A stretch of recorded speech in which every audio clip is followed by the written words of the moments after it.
सिर्फ एक दिल में जज्बा था, हौसला था।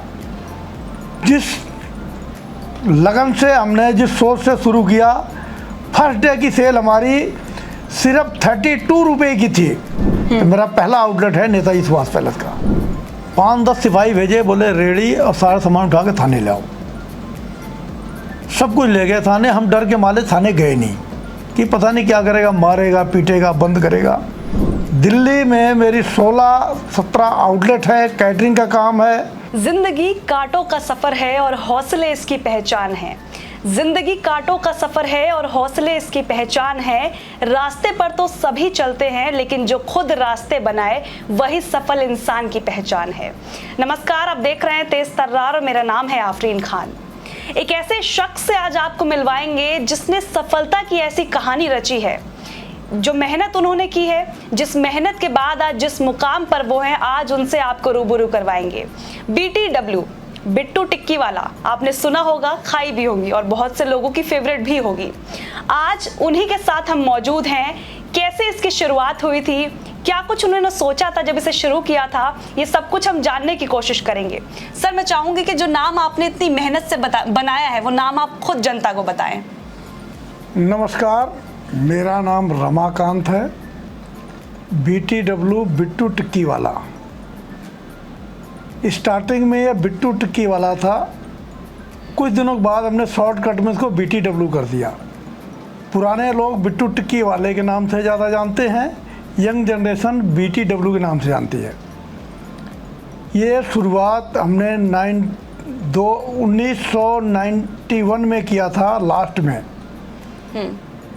और यकीन मानना आप लोग, जिस ठेले पे हमने शुरुआत किया था उस ठेले के लिए मेरे पास पैसा नहीं था। लोग उदाहरण देते हैं पैसा होता तो मैं पता नहीं क्या करता। ठेले के लिए पैसा किसी ने दिया, सिर्फ एक दिल में जज्बा था, हौसला था। जिस लगन से हमने जिस सोच से शुरू किया, फर्स्ट डे की सेल हमारी सिर्फ 32 रुपये की थी। 32 रुपये की सेल स्टार्ट करके आज दिल्ली में मेरी 16-17 आउटलेट है, कैटरिंग का काम है। हमारी FMCG की सारी आइटमें बन रही हैं। वे वही इंसान जिसने ठेले से काम शुरू किया था। सर, मैं ये जानना चाहूँगी, जैसा कि आपने जिक्र किया कि 1991 में आपने शुरुआत की थी। उस वक्त आपने एक ठेले से शुरुआत की थी और जहाँ तक मैं जानती हूँ रानी बाग में आपने वो ठेला लगाया था, अगर मैं गलत नहीं हूँ तो। जी। वहीं पर लगाया था। क्या सोच रही थी, आपको पसंद थी टिक्की बनाना या फिर मजबूरी में आपने कहा था कि कुछ काम तो करना है, पैसे चाहिए, इस वजह से शुरुआत की थी? बहुत बढ़िया सवाल उठाए आप। सच्चाई ये थी कि मैं हलवाई का काम जानता था, ना कि टिक्की का जानता था। लेकिन चटनी बनाने की कारीगरी मेरे अंदर बहुत अच्छी थी। किसी के यहाँ गए, हम और हमारे मामा जी, हम दोनों लोग इसमें पार्टनर हैं। मामा जी का दिमाग था, हमारी मेहनत थी। किसी के यहाँ गए तो बोले तुम लोग ठेला क्यों नहीं लगा लेते? तो मामा जी बोले कि मैंने तो कभी अपने लिए चाय नहीं बनाया, तो ठेला कहाँ से लगाऊं? तो मामा जी मुझे बुलाए और उनके घर गए हम लोग। उन्होंने कहा ठेला लगाने के लिए कितने पैसे चाहिए? तो उस समय हमारा ठेला 5000 का आया था। हमने कहा 6000 रुपये मिल जाए तो हमारा ठेला लग जाएगा। 6000 और तुरंत पैसे दिए हमें, और हम लोग उसी समय निकल गए ठेला खोजने के लिए। मुश्किल से 15 मिनट हम चले होंगे। किसी के यहाँ गए, टिक्की खाए। टिक्की खाने वाले से ही बात किया कि भाई हमें भी ठेला चाहिए। ऐसा ठेला कहाँ मिलेगा, कहाँ बनेगा, हमें ये भी जानकारी नहीं थी। उसने कहा ठेला वो सामने पड़ा हुआ है गड्ढे में, जाके देख लो, समझ में आए तो 5000 रुपये लूँगा, ठेला आप ले जा सकते हो। उस ठेले को गए, देखे हम, दुनिया भर की उस ठेले पे धूल मिट्टी जमी पड़ी थी।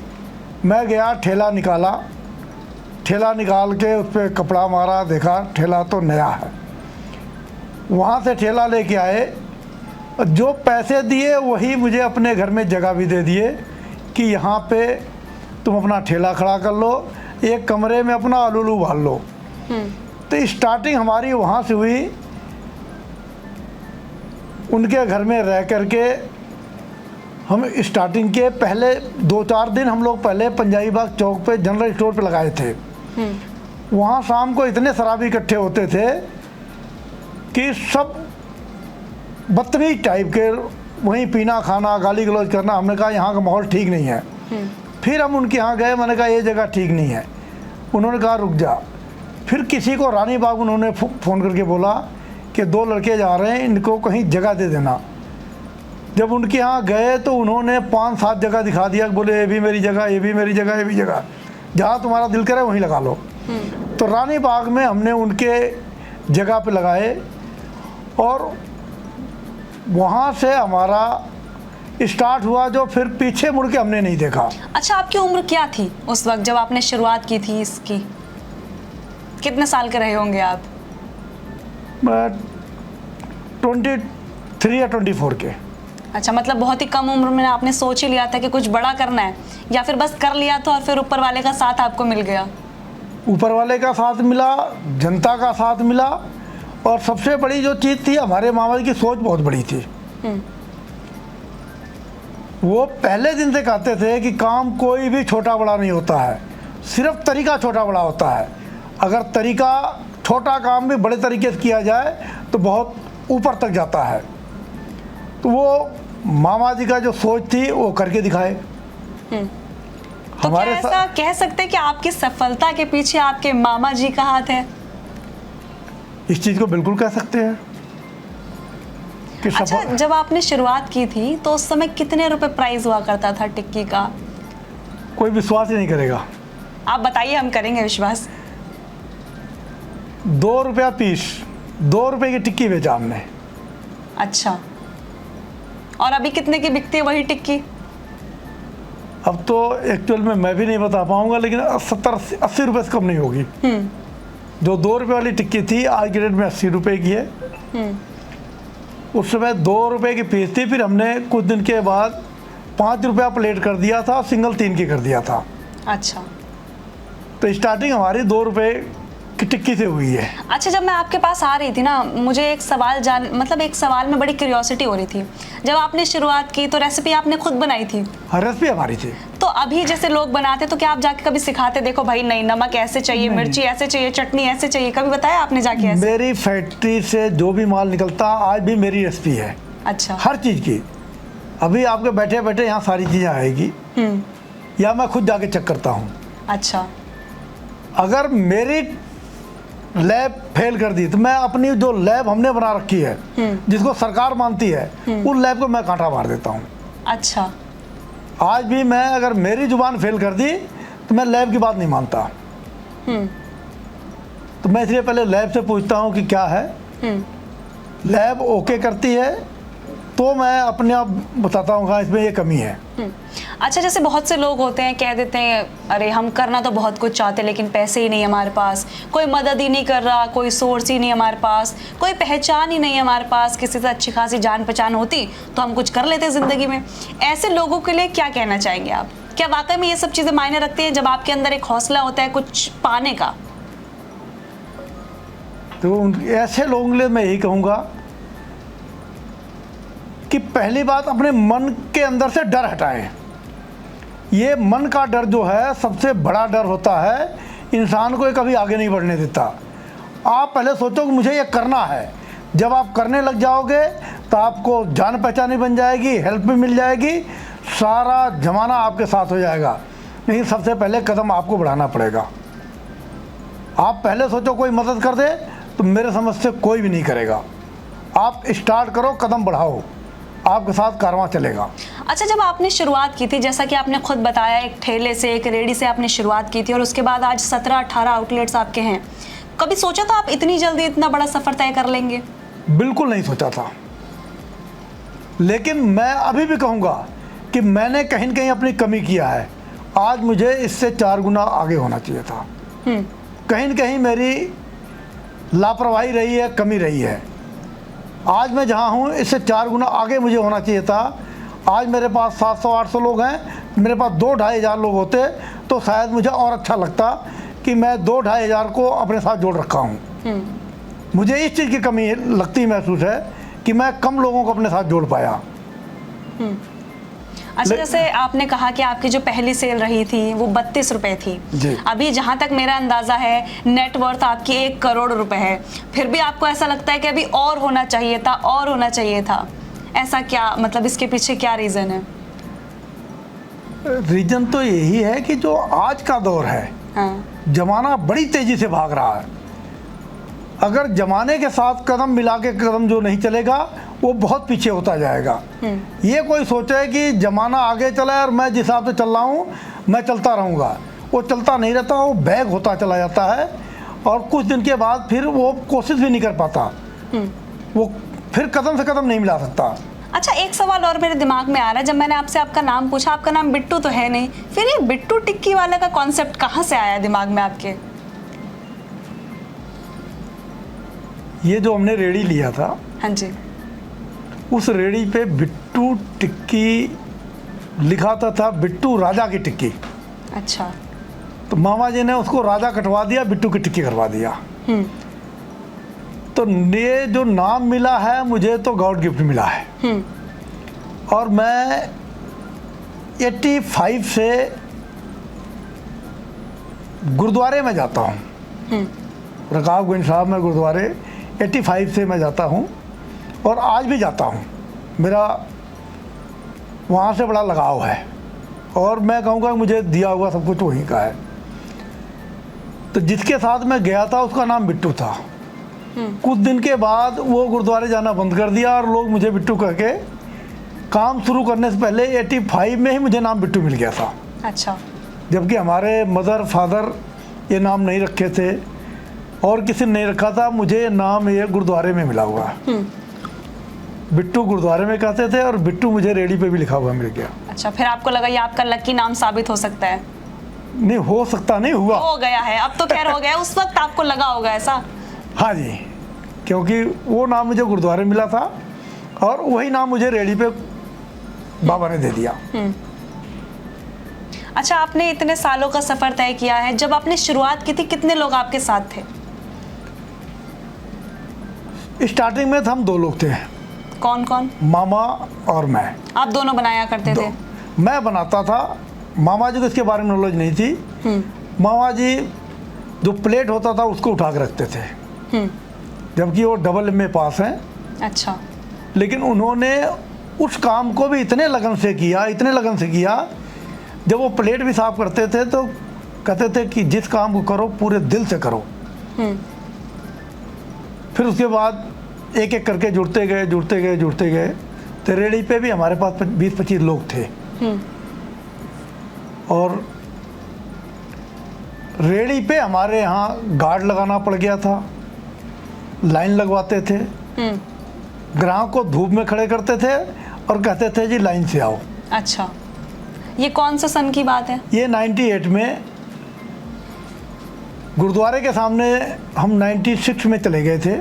मार्केट में इतनी भीड़ होने लग गई थी कि लोग हमारे लिए ऑब्जेक्शन करने लग गए थे। कुछ उनका भी काम खाने पीने का था जी। तो उनकी दुकान पे 4 ग्राहक, हमारे पास 40 ग्राहक। उन्होंने कहा इस टिक्की वाले को बाहर निकाल दो तो कुछ ग्राहक हमारे पास आ जाएंगे। तो उन्होंने मार्केट से बाहर निकलवाया। जब हम बाहर गए तो जो 40 ग्राहक थे वो 60 में बदल गए। अच्छा। उन्होंने फिर हमारे ऊपर कुछ लड़के भेज के गाली गलौज करवाए। फिर हम थोड़ा और आगे चले गए जहाँ बिल्कुल सुनसान जगह थी। तो असली जगह हम पहुँच गए, गुरु घर से जुड़े हुए थे, गुरु घर के चरणों में हम पहुँच गए, गुरुद्वारे के सामने। फिर वहाँ से तो बता नहीं सकते, 40-40 गाड़ियाँ लाइन में लग के। उस ज़माने में 98 में एक दिन 7-8 गाड़ियाँ BMW और मर्सिडीज खड़ी थी हमारे टिक्की खाने के लिए। और दिल्ली के माने हुए बिल्डर्स थे वो, और वो उनको भी रोका कि अभी 15-20 मिनट लगेगा। तो उन्होंने जब देखा कि इतनी भीड़ इस रेडी पे लग सकती है तो उन्होंने नेताजी सुभाष पैलेस की दुकान बुला करके दिया कि दुकान आप टिक्की के लिए कर लो। अच्छा, मतलब उन बिल्डरों ने आपको दिया था ऐसे दुकान कि दिया दुकान था ले लीजिए आप। कि एक दुकान है मेरे कहने से कर लो। तो मेरा पहला आउटलेट है नेताजी सुभाष पैलेस का। अभी भी चल रहा है वो? अभी भी चल रहा पूरे। वो आउटलेट छोटा है लेकिन फेमस बहुत है। अच्छा, तो फिर आप उनको तो अभी भी ऐसे कहते होंगे कि यही वो इंसान है जिसने इतना बड़ा योगदान दिया मेरी सफलता में? नहीं, हमारे मामा जी उनको गुरु मानते हैं आज भी। जब मैं बिल्डिंग बना रहा था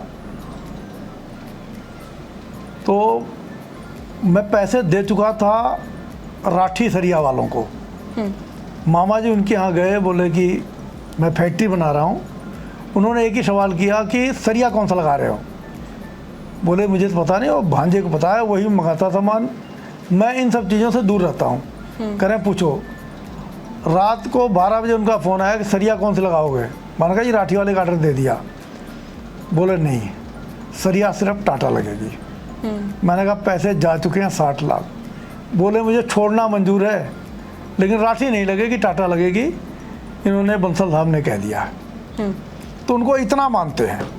अच्छा, उनको गुरु कहते हैं अभी भी वो। अभी दिल्ली में आपकी कहाँ कहाँ पर हैं ब्रांचेस, आपको याद है? हाँ बिल्कुल है याद। 2-4 बताइए, क्योंकि द्वारका तो मैं भी गई हुई हूँ कई बार। रानी बाग है, रोहिणी में 2 है, द्वारका में है, जनकपुरी में है, जसोला में है, अपना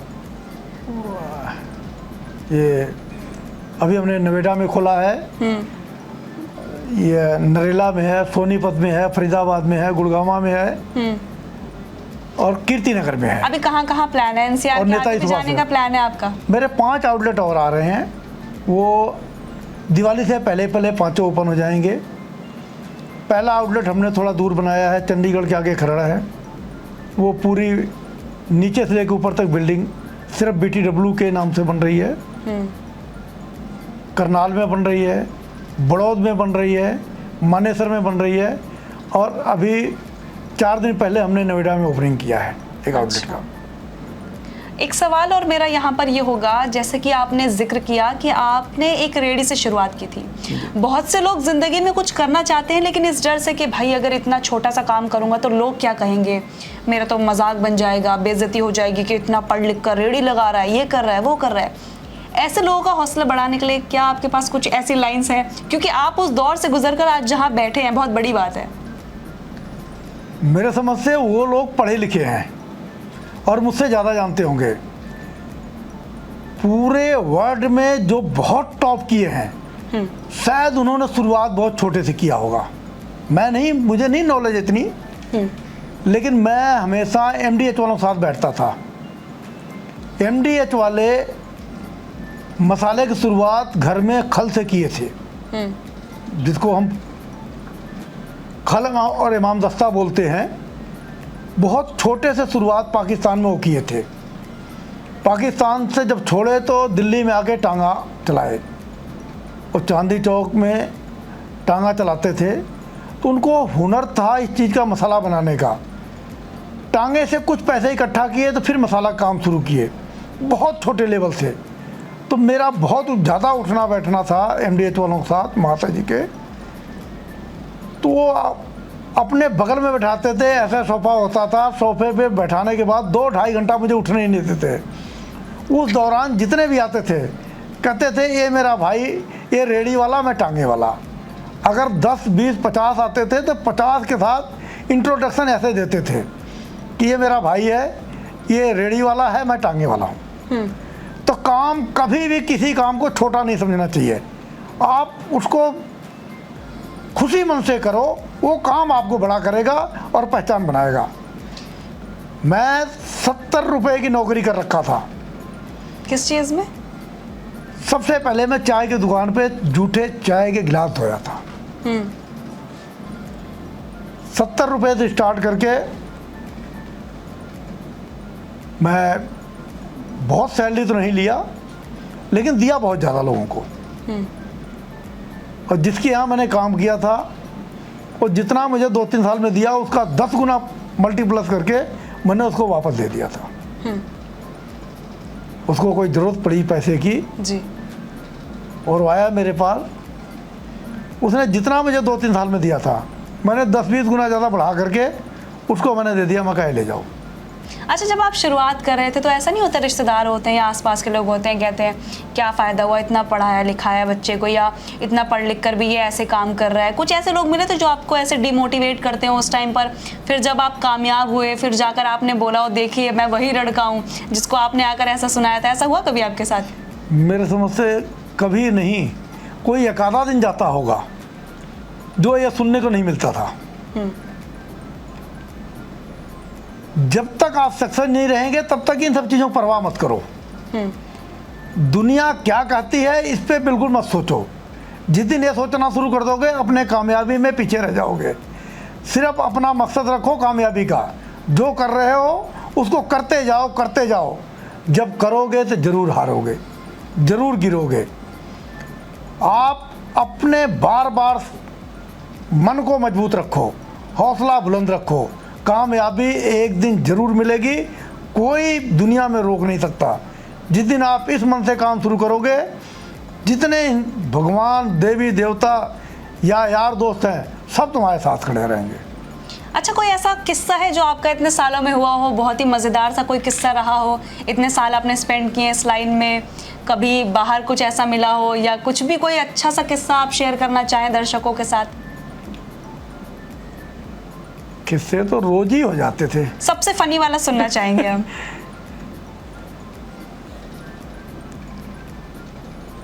दोस्तों, हम रेडी, हमारा जो काम था आलू टिक्की का, मैं सिर्फ एक ही आइटम बनाता था, आलू टिक्की। और उस समय रोज़ शाम को जब जाते थे तो एक ही मन में सवाल आता था, पता नहीं कल यहाँ लग पाएगी या नहीं लग पाएगी। सबसे मज़ेदार किस्सा जो था हमारे जीवन में तरक्की आने का, हम रेडी पे इतने ज़्यादा संतुष्ट हो गए थे, इतने ज़्यादा हो गए थे। सैटरडे या संडे का दिन था, काफ़ी हमेशा से हफ्ते के 2 दिन बड़े अच्छे होते हैं खाने पीने के। रेडी जैसे लगाए, मार्केट के 5-7-10 दुकानदार 5-7 गाड़ियां ले आके उल्टी सीधी लगा दी हमारे रेडी के आसपास, और जाम लगा दिए। जाम लगाने के बाद एसएचओ को बुलाए। एसएचओ के साथ बड़ी बदतमीजी कर दी है कि आप लोग पैसे लेके रेडी लगवाते हो। एसएचओ बोला, मैंने शायद आज तक टिक्की नहीं खाया तुम्हारी लेकिन नाम बहुत सुना है। 5-10 सिपाही भेजे, बोले रेडी और सारा सामान उठा के थाने ले आओ। सब कुछ ले गए थाने। हम डर के मारे थाने गए नहीं कि पता नहीं क्या करेगा, मारेगा, पीटेगा, बंद करेगा।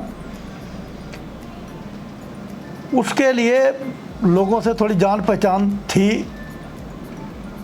एमएलए साहब का फ़ोन गया कि यार बिट्टू टिक्की वाली रेडी तो लगवा दो। भटनागर सच्चो थे, बोले सर सारे काम करने के लिए तैयार हूँ, रेडी के लिए मत कहना। फिर मामा जी के एक दोस्त थे डीसीपी, उन्होंने फ़ोन किया, एक काम है भटनागर जी, बोले सर बिट्टू टिक्की वाले रेडी के लिए मत कहना, बाकी सारे काम बोलो, मैं सारे काम करूँगा। 3 दिन के बाद भटनागर साहब का सिपाही भेजे, भाई बुलाओ दोनों को। गए, केबिन में बैठे, बोले क्या लोगे, चाय या पानी? तब पानी आया। पानी तो अंदर उतर नहीं रहा था, 3 दिन से रेडी बंद थी, 4 दिन से, और कोई दूसरा साधन नहीं था।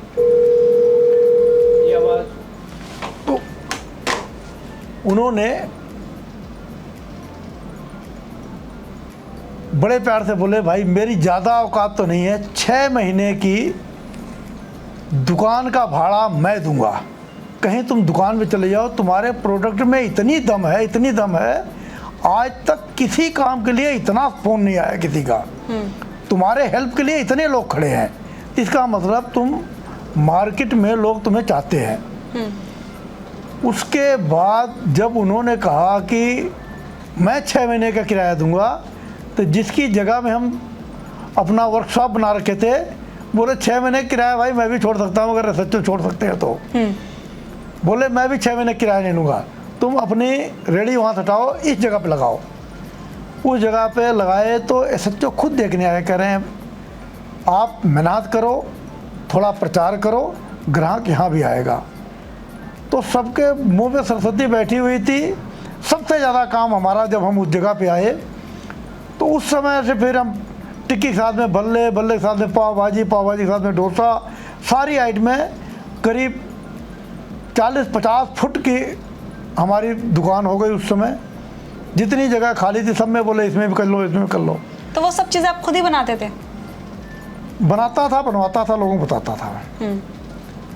टेस्ट हमारा चल रहा था। तो ये सबसे जीवन का मज़ेदार किस्सा था कि जो उस समय सारे इतने एक्शन लिए और हमारी तरक्की वहीं से शुरू हो गई कि हम रेडी से दुकान में आ गए। लेकिन रेडी हमने वहाँ भी लगाया। 2005 में हमने ठेला बंद किया था अपना। अच्छा। और बंद करने के बाद आज भी ठेला मेरे पास है। मैं ये सवाल पूछने वाली थी आपसे, लेकिन आपने खुद ही कह दिया कि क्या वो ठेला आपने संभाल कर रखा है अब तक? आप जब मेरी बिल्डिंग के बाहर से देखेंगे, हाँ जी, पूरी बिल्डिंग में मैंने एक छज्जा बनाया है जी। उस छज्जे में आने वाले 2-4 महीने में उसमें शीशे का रूम बनेगा और उस रूम के अंदर मेरा ठेला रखा जाएगा। आप हमेशा उस याद को संजो के रखना चाहते हैं। अरे मैं आज भी आता हूँ तो मत्था टेकने पहले मैं अपने ठेले के जाता हूँ।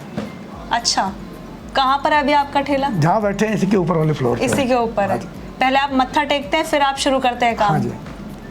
मतलब इतना सम्मान है आपके मन में उस ठेले के लिए अभी भी? मैं तो कहूँगा उसी दिया हुआ सब कुछ है। अच्छा, वैसे मैं अब ये पूछना चाह रही हूँ, अब जब खाने की बात चली गई है तो मैंने सोचा थोड़ा सवाल कर लिए जाए। जैसे आपने कहा कि सिर्फ टिक्की से शुरुआत की थी, अभी कितनी आइटम्स हो गई हैं टोटल यहाँ पर? अब तो गिनती मैं भी नहीं बता पाऊँगा। इतनी सारी हो गई कि आप भूल ही गए हैं? अरे आज मेरे समझ से नमकीन की सारी वैरायटी है, कुकीज़ की सारी वैरायटी है, और नॉर्थ इंडियन है, चाइनीज़ है, चाट की हमारी सारी आइटमें है ही हैं। ये सारी आइटमें आज BTW की है। सुबह आँख खोलने के बाद जो पहला प्रोडक्ट चाय के साथ चलता है, बिस्कुट या रस, वो भी मेरे पास है। रात को जो खाना खाने तक का सारी आइटमें आज BTW की है। अच्छा, आपके घर पे कभी ऐसा होता है कि जब छुट्टी वाला दिन होता है कि पापा आप प्लीज़ बना दीजिए ना एक बढ़िया सी टिक्की जो आप उस दौर में बनाया करते थे, मेरा वही खाने का मन कर रहा है? ऐसा कभी हुआ है कि घर वालों ने फरमाइश की हो कि प्लीज़ आप बना दीजिए ना वही वाली, आपके हाथों की खानी है हमने? नहीं, वैसे तो मुझे बड़ा शौक है बनाने का। बच्चे तो खैर इतनी जिद नहीं करते, लेकिन मैं अभी भी दुकान पे जाता हूँ तो कभी मैं टिक्की सेकने लग जाता हूँ, कभी कोई लड़के का हाथ नहीं सही चलता तो मैं अभी बना के दिखाता हूँ कि इस तरह टिक्की बनाना है, इस तरह भल्ले बनाना है, इस तरह भटूरे बनाना है। मैं आज भी किसी भी दुकान पे जाता हूँ तो 1-2 प्लेट अपने हाथों से कोशिश करता हूँ बना के उनको बता के आता हूँ। अब आपने पूछा नहीं, मैंने ये सवाल क्यों पूछा था? आपने खाना है मेरे हाथ का। मैंने सोचा एक बार पहले पूछ लूं, बना देते हैं या नहीं, फिर उस हिसाब से आगे देखेंगे। नहीं, खैर बहुत बहुत शुक्रिया आपका, आपने इतना कह दिया वही बहुत है मेरे लिए। इसके अलावा कोई ऐसा दिलचस्प सा किस्सा हो आपकी ज़िंदगी में? उतार चढ़ाव तो रहे होंगे बहुत, जब आप शुरू कर रहे थे या नहीं किया था उससे पहले? जीवन में कोई भी काम करो आप, ये उतार चढ़ाव आएगा। रोज ही ऐसा होता है कि एक बारी मरना पड़ता है सक्सेस आदमी को, मर के फिर वो पैदा होता है। ये कोई सोच ले कि मेरे सामने समस्या आ गई, उस समस्या से भाग लें। हर इंसान मेरे समझ से 95% लोग 95% मेहनत सफलता तक जाते हैं, 5% से बैग मार जाते हैं। और 5% बैग मारने के बाद फिर कुछ दिन बैठ कर फिर स्टार्ट करते हैं, वो फिर 85 तक जाते हैं। 2-3 बारी कोशिश करते हैं, फिर वो शांत होकर बैठ जाते हैं। 95% जाने के बाद उसको और ज़्यादा मेहनत करना चाहिए। सफलता बिल्कुल सफलता के दरवाजे पे जाकर वापस आ जाता है इंसान, वहाँ से वापस नहीं आना चाहिए, उसको और लड़ना चाहिए। अच्छा, एक आखिरी सवाल मेरा आपसे ये है कि लोगों को नौकरी के पीछे भागना चाहिए या अपने काम के पीछे भागना चाहिए? आपका क्या मानना है? मैं तो कहूँगा नौकरी के पीछे भागने वाला अकेला जीने की कोशिश करता है। ऐसे पीछे भागे कि जो 10 लोगों को जोड़े। लोगों को नौकरी देने के लिए भागना चाहिए कि मैं लोगों को नौकरी दूँ। ये तो बहुत जीवन का बहुत आसान सा एक तरीका है कि कहीं भी जाके नौकरी ढूंढ लो। सुबह गए, शाम को आ गए, आते अपना 2 रोटी खाया, घूम लिया, टहल लिया। वो तो बहुत एक इजी जीवन जीने का तरीका है। अगर आपको कुछ संघर्ष करना है तो आप कोशिश करो कि लोगों को नौकरी दो, कुछ लोगों को रोजगार दो। देश को तरक्की चाहिए, तो जब रोजगार पैदा होगा तो तरक्की मिलेगी देश की। बहुत बहुत शुक्रिया आपका हमारे साथ जुड़ने के लिए और इतनी जो खूबसूरत आपकी जर्नी रही है इतने सालों की, वो हमारे साथ साझा करने के लिए। देखिए, जाते जाते अंत में सिर्फ इतना ही कहना चाहूंगी, जब आप किसी चीज़ को पूरी शिद्दत से चाहते हैं तो पूरी कायनात उस चीज़ को आपका बनाने में जुट जाती है। और ये कहानी आपने खुद सुनी है बिट्टू टिक्की वाला की ज़ुबानी। इनकी जर्नी कितनी ज़्यादा आपने खुद सुना है कि कठिनाई भरी रही थी, कितनी मुश्किलात आई थी। एक मामूली से रेड़ी से शुरुआत की थी और आज वो रेड़ी इनकी इस बिल्डिंग के ऊपर रखी है और जल्दी आप कह सकते हैं कि एक म्यूजियम की तरह उस रेडी को बनाकर ये पूजा करते हैं। आप देख रहे हैं कि यहाँ पर किसी चीज़ की चाहत आपको कहाँ से कहाँ ले आती है। एक मामूली सी शुरुआत आज यहाँ पर इन्हें एक बिजनेसमैन के तौर पर प्रस्तुत कर रही है।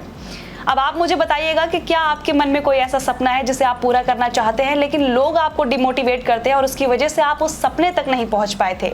लेकिन इस वीडियो को देखने के बाद, इस खबर को देखने के बाद आपकी उन चाहतों की तरफ फिर से कितना ज़्यादा आकर्षण बढ़ रहा है, मुझे कॉमेंट करके ज़रूर बताइएगा। आज के लिए इतना ही, मुझे दीजिए इजाज़त और आप देखते रहिए तेज तर्रार।